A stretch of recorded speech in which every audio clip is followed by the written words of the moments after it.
The courtroom was silent. All eyes were on the small girl standing in front of the judge. She was only 3 years old, her tiny hand clutching a worn-out teddy bear. Tears welled in her eyes as she looked around the room, clearly overwhelmed. Then, without warning, she pointed at the large German shepherd sitting beside the police officer. "That's him," she whispered. The crowd gasped. The dog, named Max, was a retired canine who had never shown aggression to children. But what happened next was beyond belief. Max stood up, walked forward, and barked, once then again, and then something unimaginable happened. In a courtroom full of seasoned officers, lawyers, and reporters, a police dog spoke 2 words. 2 words that would unravel a mystery, expose a secret buried for years, and bring a powerful man to his knees. No one in that room would ever forget what happened next. It all started in a quiet suburban neighborhood on the edge of town. The Taylor family had just moved into their new home, a modest 2-story house with a white picket fence and a spacious backyard. Life seemed perfect. Emily, their 3-year-old daughter, was the light of their lives. With curly blonde hair and a laugh that could melt any heart, she brought sunshine to everyone she met. But behind closed doors, something wasn't right. Emily began having nightmares. Every night, she would wake up screaming, crying, calling for her mother. At first, her parents thought it was just part of the adjustment. New house, new environment. But things only got worse. Emily became withdrawn during the day. She flinched when certain people visited, especially a man named Mr. Carter, a close family friend, and the town's police chief. One evening, Emily did something strange. She began drawing pictures, dark, messy scribbles that showed a little girl, a shadowy figure, and a dog. The same dog appeared in every drawing, a large German shepherd with alert eyes and a protective stance. Her mother, Claire, was deeply concerned. "Sweetie, who is this dog?" she asked softly. "That's Max," Emily whispered. "He helps me when I'm scared." Claire was stunned. Max was the name of a police canine who had recently retired. He had been trained under Mr. Carter and was known for his loyalty and intelligence. But he wasn't their dog. Emily had never even met him, at least not that Claire knew of. As the days passed, Claire couldn't shake the feeling that something was terribly wrong. She contacted a child psychologist who met with Emily privately. After several sessions, the psychologist gave Claire a chilling recommendation. "You need to take this to court." Claire was confused. "Court? Why? What did she say?" The psychologist hesitated. She didn't say much. But the way she points to that dog in every session, the way she reacts to the name Carter... "Claire, I think your daughter witnessed something she shouldn't have." Terrified, Claire filed for a private hearing. The court agreed to a confidential session, allowing Emily to be accompanied by a comfort item, her teddy bear, and, oddly enough, her protector, the dog she kept talking about. Claire reached out to Officer Daniels, Max's former handler. "Please," she begged. "Emily keeps drawing him. She says he helps her feel safe. Can you bring Max to the courthouse?" Daniels was skeptical, but he agreed. The courtroom was prepared for a tense day. No cameras, no press. Just the judge, the lawyers Claire, Emily, Officer Daniels, Mr. Carter, and Max. As everyone took their seats, no one could have predicted what was about to unfold. Then Emily entered, holding her teddy bear, wide-eyed and shaking. The moment she saw Max, she smiled. But when she looked at Mr. Carter, she froze. And then, slowly, she raised her finger and pointed. "That's him." The room fell completely silent.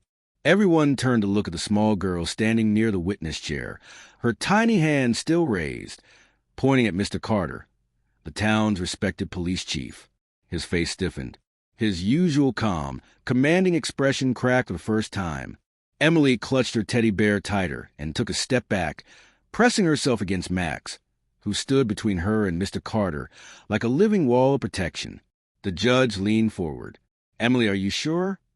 Emily nodded slowly, her eyes wide and filled with fear. "He hurt me," she whispered. A gasp echoed through the room. Claire covered her mouth, tears forming instantly.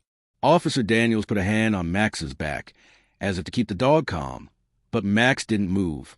His eyes stayed locked on Carter, his body alert, ears perked, tail still. He didn't bark. He didn't growl.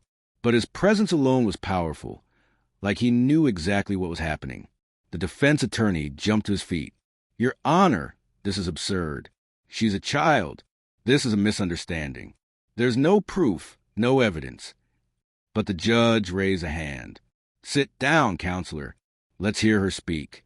The child psychologist was called to the stand. She presented a thick folder of Emily's drawings, session notes, and behavioral observations. In every session, she said calmly, Emily referenced a bad man and a big dog who keeps her safe.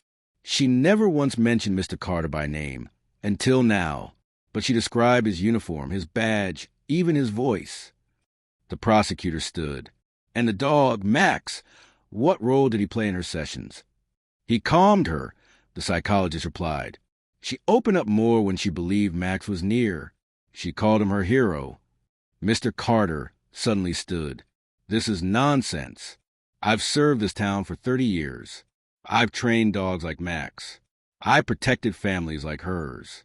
Are you going to let the fantasy of a child ruin my reputation? Max let out a low growl. Not loud, not angry, just enough for everyone to hear. A warning. Sit down, Mr. Carter, the judge said sternly. Claire stepped forward. My daughter stopped speaking. She wouldn't sleep, wouldn't eat. For months, we didn't know what happened to her. But the moment she saw Max, she started to open up again. She trusted him. That means something. A video was then played, a silent clip taken from the psychologist's office. Emily was playing with toys. Suddenly, the name Carter was mentioned.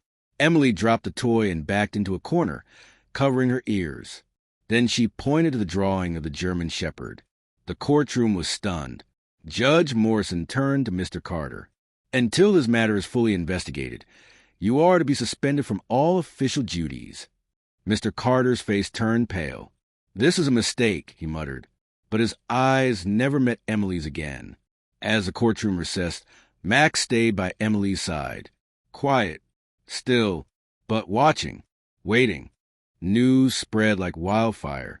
By evening, headlines exploded across local media. Police chief suspended after girl identifies him in court, with help from German Shepherd. The small town of Brookville, once quiet and trusting, was shaken to its core. People stood in disbelief outside cafes, in grocery stores, and on sidewalks, whispering Mr. Carter's name like it had suddenly turned poisonous. At the heart of it all sat little Emily, just 3 years old, and the dog who had become her silent protector. Claire and Emily returned home that night under police escort. Max walked beside them like a seasoned bodyguard. He didn't bark or stray. His eyes scanned the darkness, ears twitching with every sound. The once feared police K-9 was now the town's most trusted guardian. Inside their home, Claire placed Emily on the couch and knelt beside Max. You knew, she whispered, tears in her eyes. You knew all along, didn't you? Max blinked slowly and rested his head on Claire's lap. That night, Emily finally slept in her own bed. Max lay on the floor beside her, unmoving. Meanwhile, the police department was in disarray. Officers who had once admired Chief Carter now questioned everything. Officer Daniels, who had first brought Max into the courtroom, found himself digging into old case files. Something didn't sit right, and it didn't take long. Daniels discovered that Chief Carter had suppressed several complaints over the years, small things that now, in hindsight, looked chilling. Complaints from families, missing pieces of evidence, reports that vanished before reaching court. Even worse, Max's original Hannah report had never been properly filed.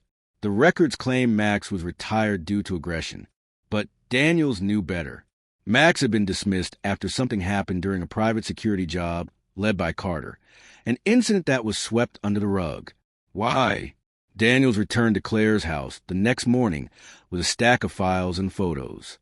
He sat across from her in the living room and opened a folder. I think Max saw something during his last assignment with Carter. I think that's why Carter forced him into early retirement. Claire stared at the pages, her hands shaking. Are you saying Max was punished for protecting someone, maybe someone like Emily? Daniels nodded. It's possible.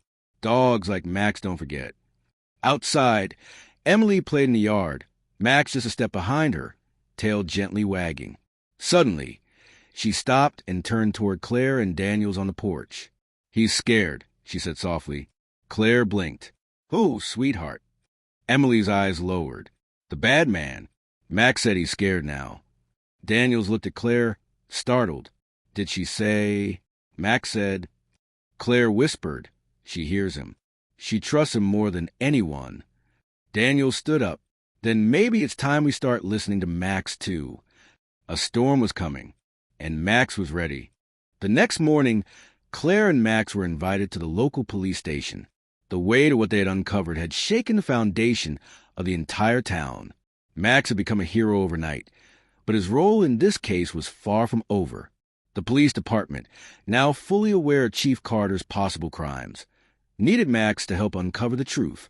As they arrived at the station, Claire felt the tension in the air. Officer Daniels greeted them and led them to the K-9 training room, a place Max had once known so well. Daniels pulled out a series of photos from old crime scenes, hoping to trigger Max's memory. "Max," Daniels said gently, "can you show us what you remember?" Max walked slowly around the room, sniffing each picture and pausing in front of one. His ears stood erect, his eyes narrowed, and he barked sharply. Claire's heart raced. Max was telling them something. Daniels analyzed the photo Max had focused on. It was from a missing persons case that Chief Carter had handled years ago.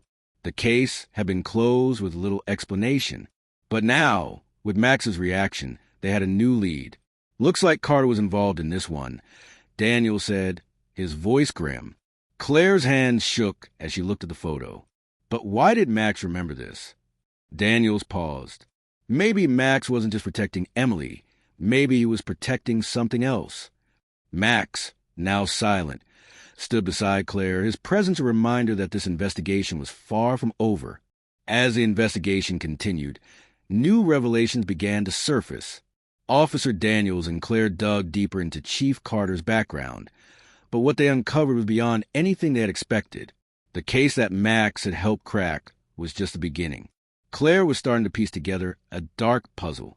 One afternoon, while Claire was reviewing old files at the station, Daniels came in holding a manila envelope. His face was somber, and his eyes met hers with gravity that left her breathless. "We found something, Claire," he said quietly as he handed her the envelope. Inside were old case files that linked Chief Carter to an underground criminal network. Carter had used his position as chief to silence those who were getting too close to the truth. But more shockingly, the last file was about Emily's biological mother, a woman who had gone missing years ago, and whom Claire had never known about. The pieces fell into place. Emily's mother was once part of a protected witness program that Carter had betrayed. Max had known all along. He wasn't just protecting Emily. He was protecting her from a man who was once her worst enemy. Max had kept his promise, not just to Claire, but to a past that no one could have imagined. He had saved Emily in ways that no one could have understood until now. It wasn't just loyalty that made Max so special. It was his incredible ability to sense danger, to protect not just with force, but with deep understanding. As Claire looked at Max, the dog who had never wavered, she knew this was a story that would change their lives forever.